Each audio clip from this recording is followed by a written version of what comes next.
Hemos sido muy bendecidos con este tiempo de adoración y vamos a ver ahora en este momento algunas enseñanzas que Dios quiere reafirmar para nuestro crecimiento en esta noche. Como ustedes saben, yo tengo que usar estos papeles porque no estoy todavía muy en las tecnologías y por eso tengo un poquito de amplitud aquí.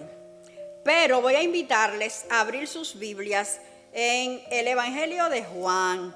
Vamos a abrirlo en el capítulo 2 y vamos a leer unos 2 versículos solamente ahora, pero vamos a seguir leyendo más. Así que mantenga su Biblia en la mano.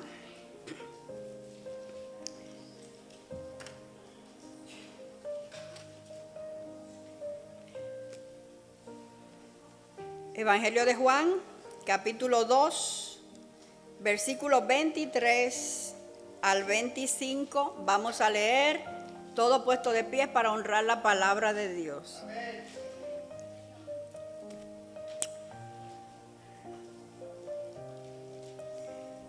En la Biblia Valera, Reina Valera del 60, estos versículos tienen un subtítulo. ¿El subtítulo que tiene cuál es?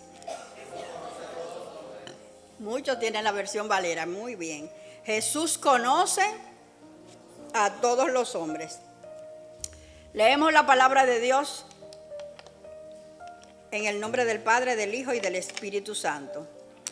Estando en Jerusalén en la fiesta de la Pascua, muchos creyeron en su nombre, viendo las señales que hacía. Pero Jesús mismo no se fiaba de ellos, porque conocía a todos. Jesús mismo no se fiaba de ellos, porque conocía a todos. Y no tenía necesidad de que nadie le diese testimonio del hombre, pues él sabía lo que había en el hombre. Voy a repetirlo. No tenía necesidad de que nadie le diese testimonio del hombre, porque él sabía lo que había en el hombre. Acompáñenme a orar. Padre, tu palabra es viva, es eficaz y es más cortante que toda espada de doble filo. Yo voy a exponer tu palabra en esta noche. Solo tu palabra. Y yo sé que desde ya tú has hablado. Permite, oh Dios, que tu palabra siga penetrando el corazón, que parta los tuétanos y que produzca el cambio para el cual tú la has enviado. Tú eres Dios. Solo queremos que tú crezcas y que nosotros podamos seguir menguando para honra y gloria tuya. Habla a nuestras vidas en esta noche, como lo has hecho ya. Sigue haciéndolo. Y permite que nosotros podamos estar dispuestos a obedecerte. Es en el nombre de Jesús que oramos y te damos las gracias. Amén. Amén. Gracias, amado. Pueden sentarse. Entonces, el tema de hoy es: Jesús conoce tu corazón. ¿Cuántos saben que Jesús conoce tu corazón? ¿A cuánto les agrada que Jesús conozca su corazón? ¿Qué implicaciones tiene el que Jesús conozca tu corazón? El domingo, cuando estuvimos en la iglesia, cuando estuvimos aquí en el culto, la pastora Vivian Rivera nos trajo un tema relacionado con el corazón. Y hace un tiempo yo había estado saboreando y muy inquieta porque yo sentía que el Señor quería trabajar en mi vida el tema del corazón y que yo pudiera también compartirlo con ustedes. Y yo me gozaba, pero también me sorprendí de repente cuando oí que el tema del domingo era un corazón dividido, ¿verdad? ¿Qué significó para ustedes escuchar este tema el domingo? El Señor nos confrontó de una manera muy especial, ¿verdad? Yo espero que si usted estuvo aquí o usted no estuvo, pueda buscarlo en las redes sociales para que usted lo escuche. Y no solamente una vez.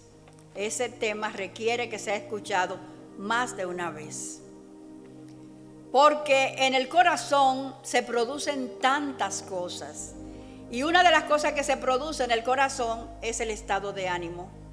El doble ánimo viene del corazón. Entonces, nosotros aprendimos la semana pasada o el domingo que el doble ánimo no agrada a Dios. ¿Por qué no agrada a Dios? Porque no hay forma de crecer sirviendo a dos señores.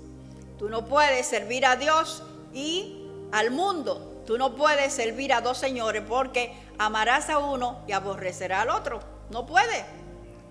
Pero sobre todas las cosas, nosotros sabemos que el Señor nos está llamando, nos está invitando a darle a Él el corazón por completo. Él quiere que nosotros nos comprometamos y que seamos íntegros al traerle a Él el corazón. Dame, hijo mío, tu corazón. Es la invitación que el Señor tiene para ti.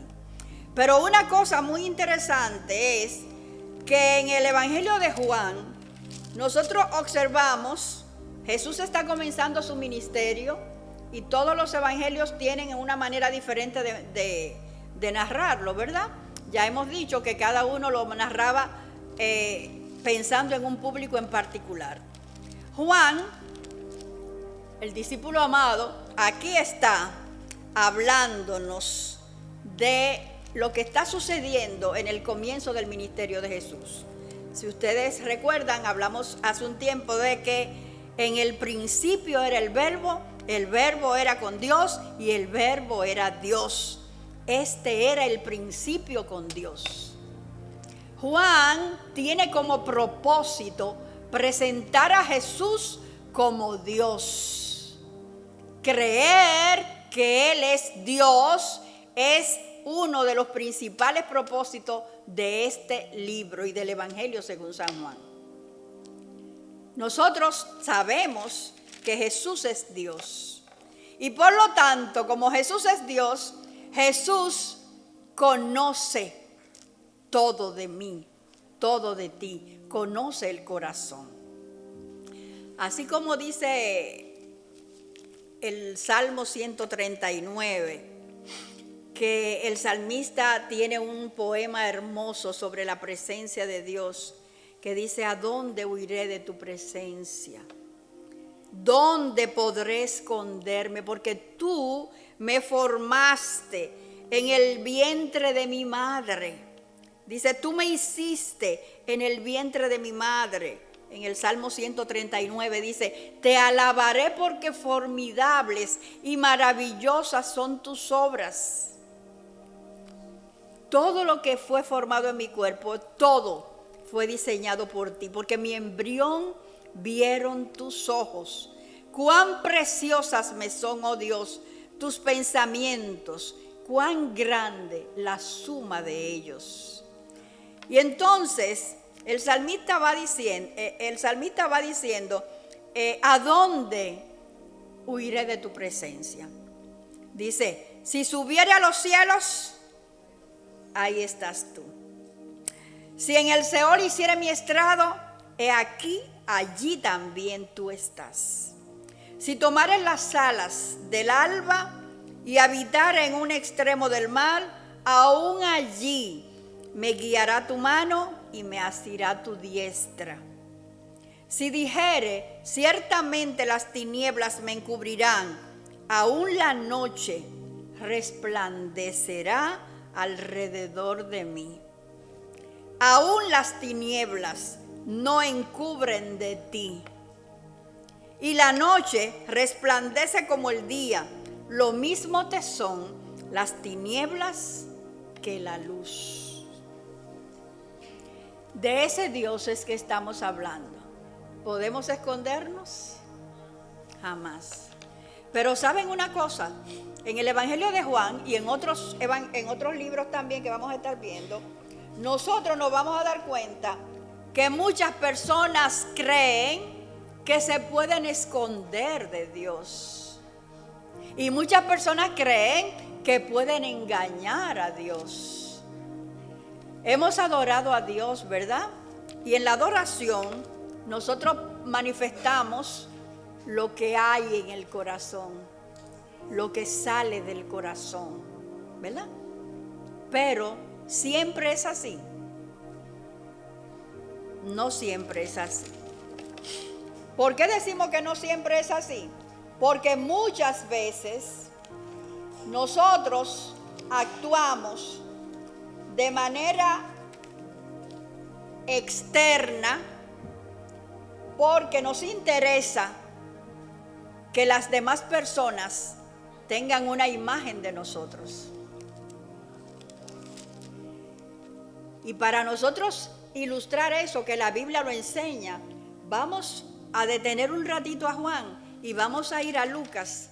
Y vamos a ver en el capítulo 18 de Lucas el caso que es muy conocido, pero aunque es muy conocido, siempre refresca nuestra memoria y nos da lecciones sumamente oportunas.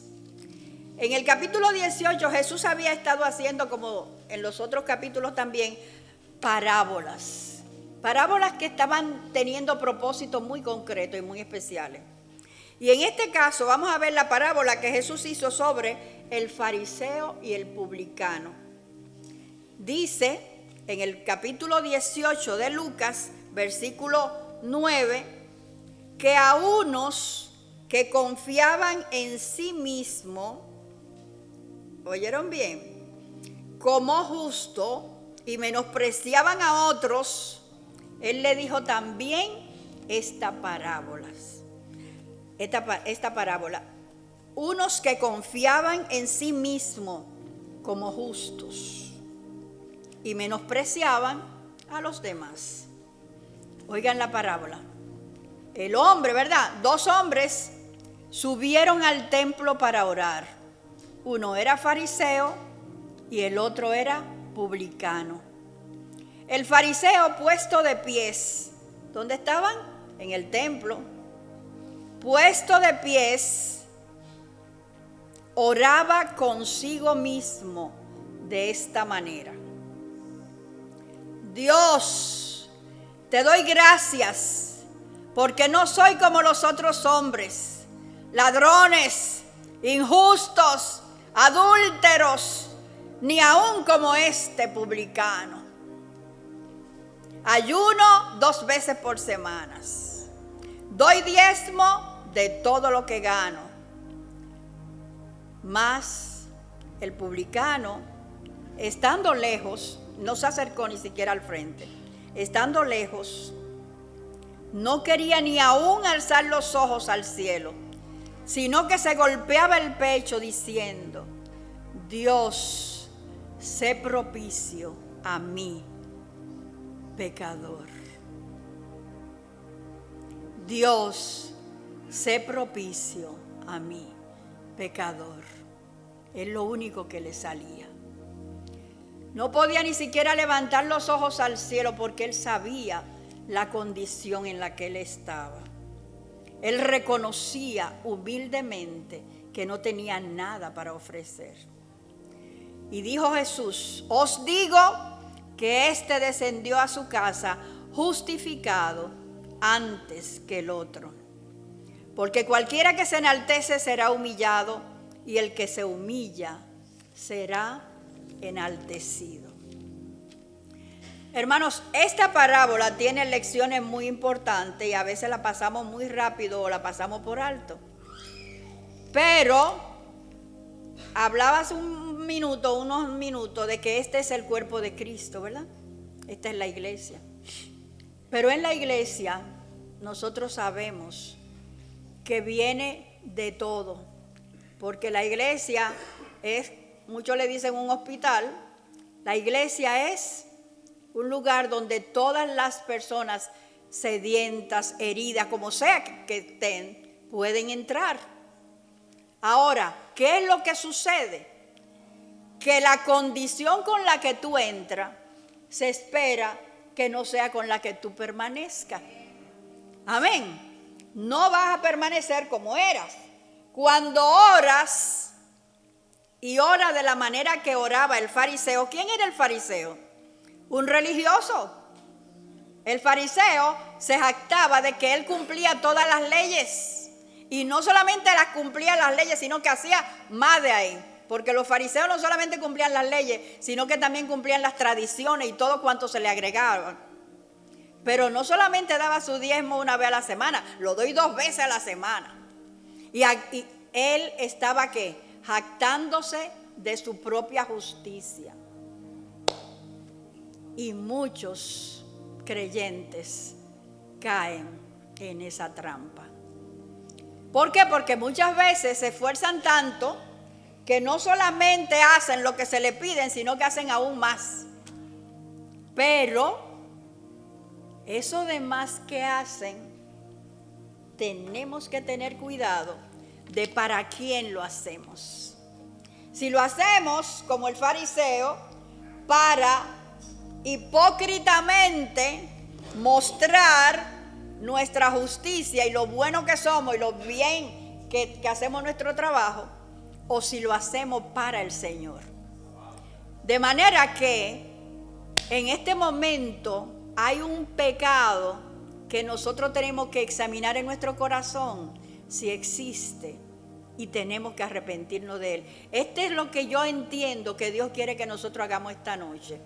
Que podamos ir examinando nuestro corazón y podamos ir renunciando a lo que nosotros sabemos que hay en nuestro corazón, porque Él nos conoce, pero también nosotros nos conocemos. Entonces, como creyente, hay hipocresía en mi corazón.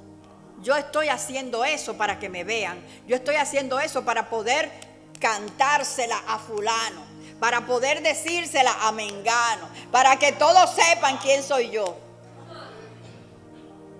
Tengo que examinar mi corazón, porque Dios me da la sabiduría y el entendimiento y la responsabilidad de guardar mi corazón.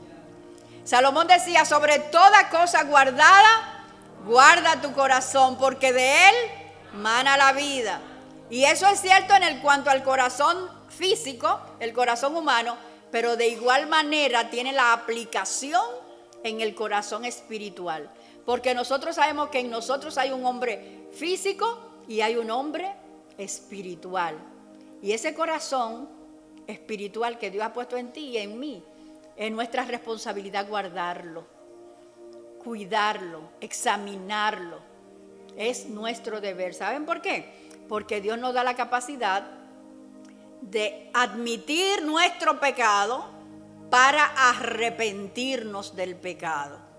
El arrepentimiento no es un lamento, no es una pena, no es un dolor. El arrepentimiento es una decisión de cambiar el rumbo. Ok, yo estoy yendo hacia allá, estoy yendo por el camino en contra de lo que Dios ha establecido, y cuando me arrepiento tengo que hacer esto. Dar la vuelta ¿hacia dónde? Hacia Dios. Voy a caminar en otro rumbo. Eso es el arrepentimiento. El arrepentimiento no es llorar, ay Señor perdóname, y seguir haciendo lo mismo. No podemos seguir haciendo lo mismo y teniendo la misma mente. Mentalidad nueva. Eso a Dios no le agrada. Voy a trabajar, ¿para qué? Para dar la vuelta. Y entonces voy a alejarme de lo que a Dios no le agrada. Eso es lo que Dios está pidiendo hoy. Los publicanos eran corruptos, eran cobradores de impuestos, cobraban de más, hacían todo lo... Todos sabemos quiénes eran los publicanos, odiados por los judíos, porque servían al imperio romano. Ahora, ¿qué es lo que sucede? Que este publicano, despreciado cobrador de impuestos, ¿qué hizo? Vino ante el Señor en arrepentimiento, en humildad. Y aquí está la otra idea importante, la humildad. Hablamos de aquí de que tú tienes que cuidarte de la falsedad, de la hipocresía, pero tienes que imitar un valor como este, que es un principio moral cristiano, la humildad, porque Dios resiste a los soberbios y da gracia a los humildes. Este hombre humilde, reconociendo que sin Dios no tenía nada, que sin Dios era muerto, hombre muerto, él se acerca al Señor y alza su plegaria desde lo más humilde que puede, ¿verdad? Sin ni siquiera levantar la cara, los ojos, eso es una figura, ¿verdad? Golpeaba el pecho, es un símbolo de que sentía pena y dolor por su pecado, pero no se quedó en el dolor, sino que pidió a Dios misericordia. Sé propicio de mí, yo me humillo delante de ti, yo me rindo a ti. Así, hermanos, que en esta noche es importante que nosotros tengamos en cuenta que cuando oramos, nuestra oración está dirigida a Dios. Que cuando clamamos y hacemos cualquier otra clase de servicio para Dios, lo estamos haciendo para Él, no para ser visto. El Señor insiste en que nosotros tengamos cuidado con esto, porque el diablo es muy tramposo y nos lleva con mucha facilidad a buscar menciones y a buscar aprobación de los otros. Así que vamos a alejarnos del orgullo, vamos a alejarnos de la hipocresía y vamos tras la humildad. Amén. Dios conoce el corazón. Y cuando oramos, cuando adoramos, Él sabe de dónde sale la adoración. Si sale solo de los labios, si nos movemos porque estamos contagiados con el grupo, o si estamos adorándole realmente a Él. Y quiero que sepan que una cosa es hacerlo con convicción y otra es con emoción. ¿Entienden bien? De manera que no significa que no es que mis emociones no participen. Las emociones sí participan, pero no pueden ser la prioridad. Las emociones son lindas cuando las combinamos con lo que estamos creyendo. Amén. Entonces muchas veces mis emociones no se van a mover, pero yo estoy creyendo. Y cuando creo, eso es lo efectivo y lo que es valorado por Dios. ¿Por qué? Porque las emociones pueden fluctuar, pero lo que yo creo tiene que ser firme. Tengo que ser firme en lo que creo. Dios quiere la adoración de su pueblo, Dios la quiere. Pues entonces yo no tengo deseo de adorarle. Como no tengo deseo, no le adoro. El deseo es emocional, pero la convicción de que Dios quiere que le adoren es una convicción. Entonces tengo que adorarle. Amén. Adorar a Dios es un privilegio nuestro, porque Él lo merece, porque Él es Dios. Amén.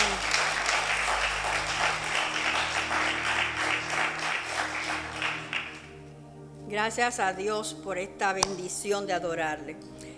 Pues entonces, la razón por la que yo leí estos versículos de Juan capítulo 2 es porque en ellos nosotros vemos que Jesús estaba siendo seguido, ¿verdad? Comenzando su ministerio, estaba en Jerusalén durante la fiesta de la Pascua, habían mucha gente, estaban viendo los milagros que él estaba haciendo, muchos creían en él, pero otros, y ahí hay el pero del versículo 24, cuando Jesús mismo dice que no se fiaba de ellos, ¿Por qué? Porque sabía que no todos estaban siguiéndole porque creyeron. Hay muchos que le estaban siguiendo por las señales. Hay muchos que estaban siguiéndole por los panes multiplicados. Hay muchos que le seguían por diferentes motivos. Entonces, ¿cuál es el motivo que tú tienes para seguir a Jesús? Examínate. Examinémonos. ¿Cuál es el motivo que yo tengo para seguir al Señor? Porque entonces el Señor mismo dice, no me fío. Él conoce el corazón. Y cuando decimos esto, fíjense ustedes que inmediatamente termina de decir esto. Él no tenía necesidad de que nadie diera testimonio del hombre porque él conocía a los hombres. Inmediatamente Juan introduce el caso de Jesús y Nicodemo. ¿Por qué? ¿Por qué creen ustedes que ahí inmediatamente viene el caso de Jesús y Nicodemo? Vamos a leer un poquito de Nicodemo y Jesús para que ustedes se den cuenta. Hubo un hombre de los fariseos, capítulo 3, que ya se llamaba Nicodemo. Ya dijimos más o menos alguna idea de lo que eran los fariseos. Este vino a Jesús de noche. ¿Y saben qué le dijo? Rabí, sabemos que has venido de Dios como maestro, porque nadie puede hacer esas cosas que tú haces si Dios no está con él. ¿Qué les parece? Un fariseo, maestro de la ley, un hombre muy importante, un hombre muy rico, y se acerca a Jesús, pero se acerca, ¿a qué hora? De noche. Las noches en ese tiempo no eran como la nuestra ahora, que son bastante iluminadas. Ustedes saben cómo era la iluminación en el primer siglo. Entonces, ¿por qué razón ustedes creen que Nicodemo se acercó de noche? Porque no quería ser visto, porque él no quería comprometerse con Jesús, para que no fueran a decir, este es de los seguidores de Jesús. Pero sin embargo, aunque no quería ser visto, aparece con un discurso de halagos. Y este es un detalle no menos importante. ¿Ustedes se dan cuenta de los halagos? Maestro bueno, sabemos que has venido de Dios. Rabí. ¿Ustedes saben cómo se llama eso? Adulación. Ustedes saben qué es la adulación, ¿verdad? Lo hemos hablado otras veces. Esos halagos desmedidos y espléndidos que tienen un fin o un propósito, a Dios no le agradan. Y nosotros no podemos acercarnos a las personas en esta forma tampoco. Jesús no la toleraba. Muchos se acercaron a él en esa forma y él los ignoraba o se iba de donde estaban o no les respondía. ¿Se acuerdan? El joven rico hizo lo mismo. ¿Entienden? Maestro bueno, ¿qué yo tengo que hacer para obtener la vida eterna? Esos halagos que ustedes se dan cuenta que no tienen la intención de abrir el corazón, de seguirlo, de entregarle el corazón a él, Jesús los rechazaba. Así que mira, cuídate de no caer en ese mismo pecado de la adulación, porque a Dios no le agrada. Entonces, cuando tú tengas que dar a alguien un reconocimiento, hazlo con sinceridad y con honestidad. Pero no halagues a alguien para después por detrás decir, ¿entiende? Muchas veces hemos visto personas hacer eso. ¿Por qué? Porque el halago es solamente para enfriarse, como decimos en dominicano. Así dicen aquí. Para enfriarse con fulano. Me voy a enfriar con ella, me voy a enfriar con el pastor, me voy a enfriar con la pastora, déjame decirle esto y aquello que yo sé que le gusta oír. A veces hacemos eso con los pastores, pero también a veces lo hacemos en la casa, hipócritamente, porque ¿entienden bien?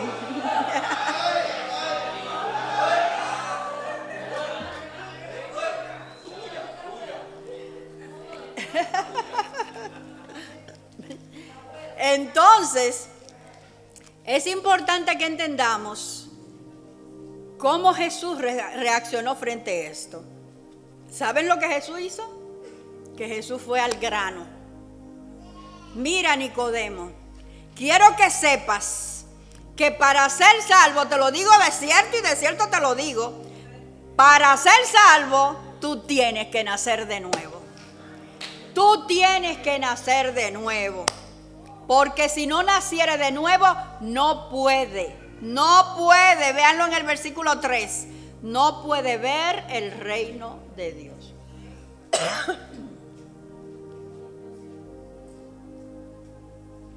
No importa con cuántos halagos llegue, no importa con cuántos reconocimientos llegue, no importa que tú tengas todas las leyes, la tradición, tú observes todo eso. Me he dado cuenta que tú no has entendido lo que es el meollo, vamos a decir así, la clave del reino de Dios. El reino de Dios solamente tiene un acceso y es el nuevo nacimiento. ¿Cuántos hemos nacido de nuevo?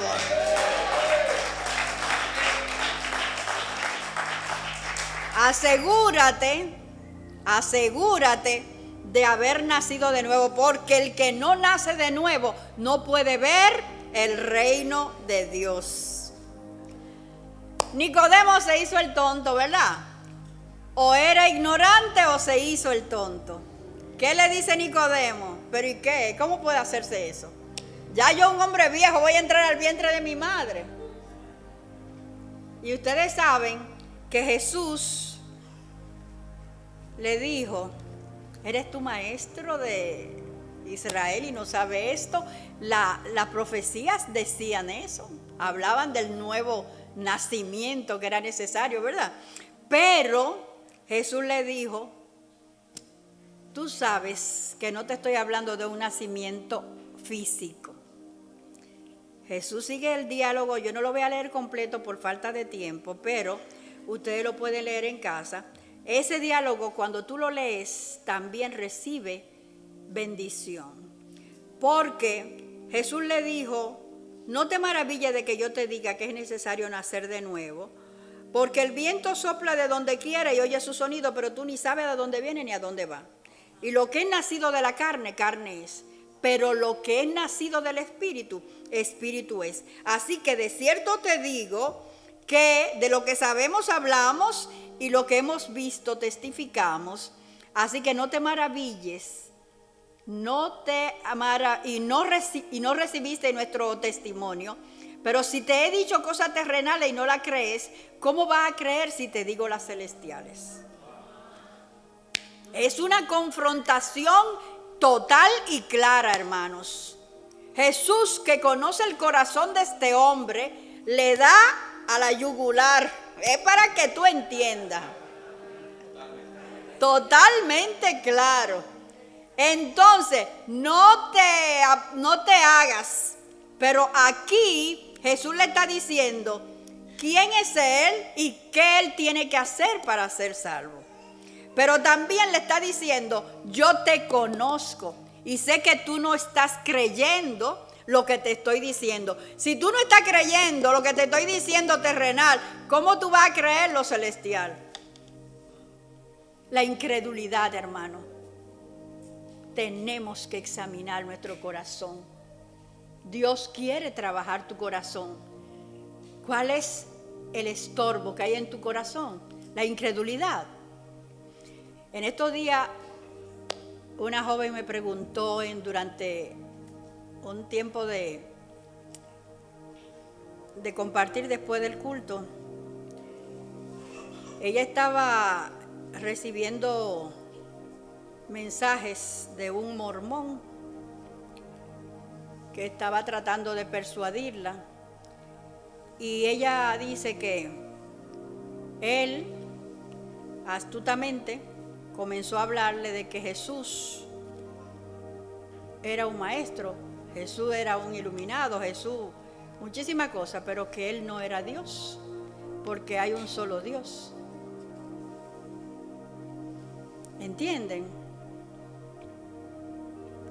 Nosotros muchas veces actuamos con ignorancia de verdades fundamentales del cristianismo, de la vida cristiana. Y por eso muchas veces tenemos dudas e incredulidad frente a temas como esto, porque no nos detenemos a leer las Escrituras. Juan, si tú tienes duda de quién es Jesús, lee el Evangelio de Juan. El Verbo se hizo carne. Dios el Padre, Dios el Hijo, Dios el Espíritu Santo. Un solo Dios, un solo Señor, un solo Espíritu. Ese es nuestro Dios. Amén.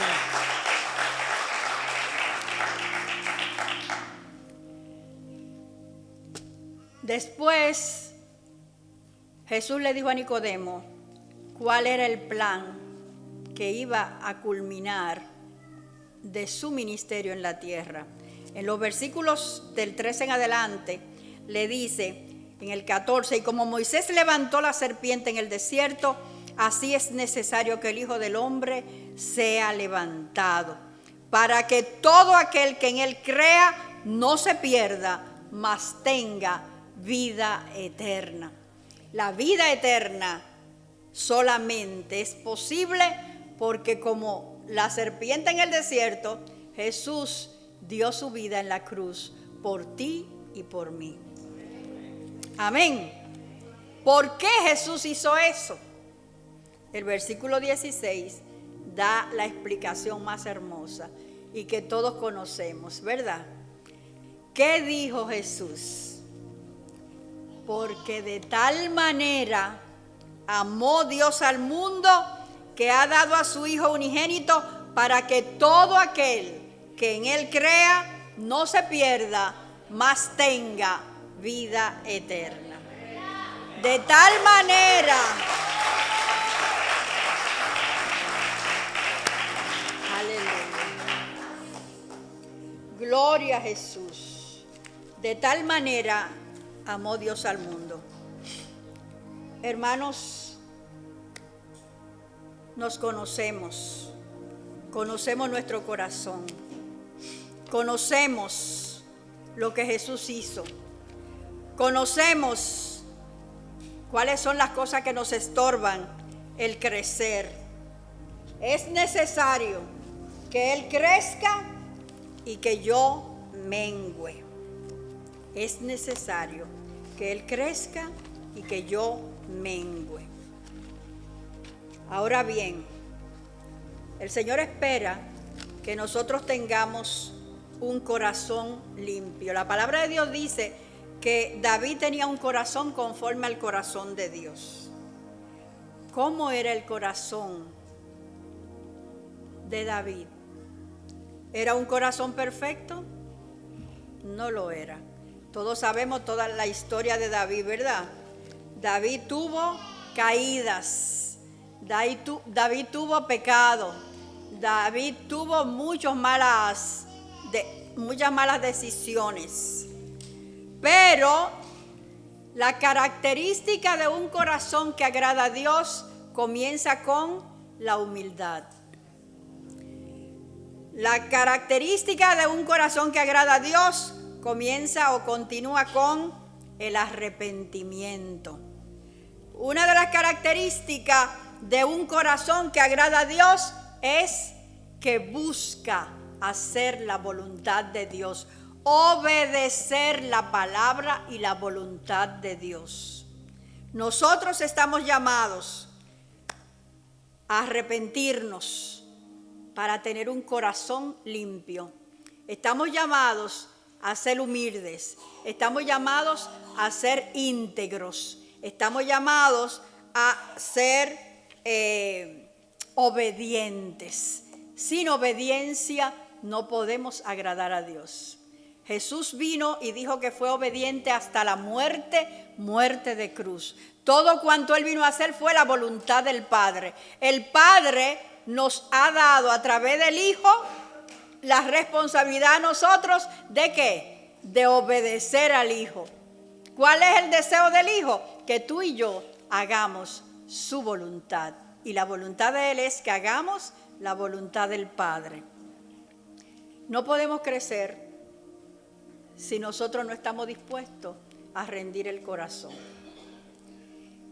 Y la vida cristiana consiste en un crecimiento de que en nuestras vidas cada día más Cristo aumente y nosotros menguemos. Si no hacemos esto, si no renunciamos a nosotros mismos, si no morimos al yo, no podemos crecer espiritualmente. ¿Cuánto tiempo tienes y en qué estatura estás? Eso es la pregunta que tenemos que hacernos. ¿Cuál es mi estatura en este momento? ¿Yo continúo como cuando niña, cuando comencé, cuando nací de nuevo? ¿O ya se nota a través de mi fruto que estoy creciendo, que estoy dependiendo del Señor, que estoy obedeciendo al Señor? Una vida transformada es una vida que da fruto y mucho fruto. Porque dijimos hace unos días que separados de Cristo no podemos hacer nada. Porque Él es como la vid, o Él es la vid y nosotros los pámpanos. Pero si permanecemos en Él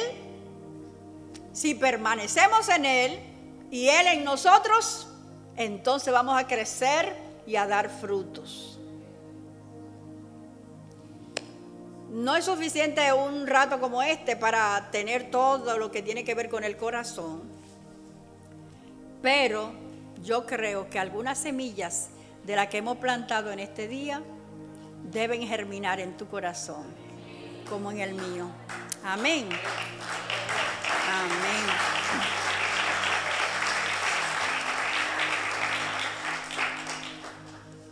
Vamos a orar y vamos a abrir el corazón al Señor. Alabado sea el nombre del Señor.